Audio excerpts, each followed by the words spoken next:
Well, kind of it generates some excitement. You know, right now, Google Glasses is a really esoteric device that some people have seen, they've heard about it, they haven't had a chance to touch it. They're starting to misunderstand it. I think that's Google's big concern. So they're going to flood the market a little bit one day, allowing anybody to try and order one, and that will hopefully change the perspective on these Google Glasses.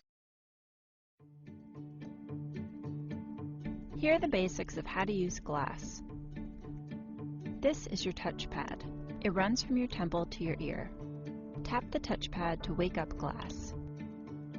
You should see the display above your line of sight. Adjust it to see everything. The home screen shows a clock. This is your timeline. It's a row of cards. Things to the left are happening now or coming up, like the weather, an upcoming flight, or an event in your calendar.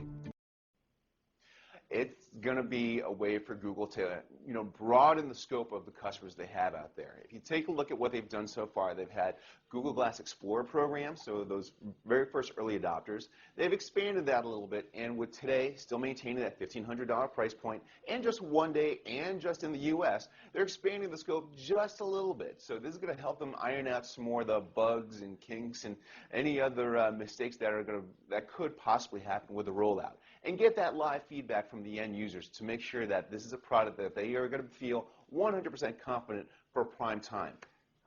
Cool. Stay delicious in time. Arroy. Arroy. Google jellyfish.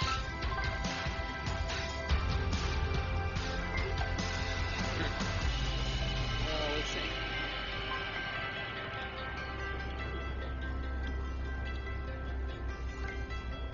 It's beautiful.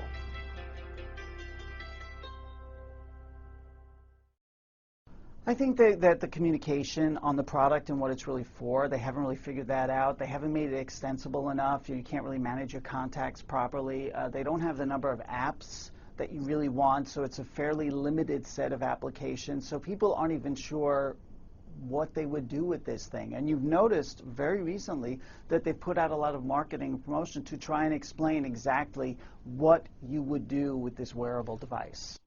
Actually, I was at a conference with her and I was testing out a prototype, and she loved it.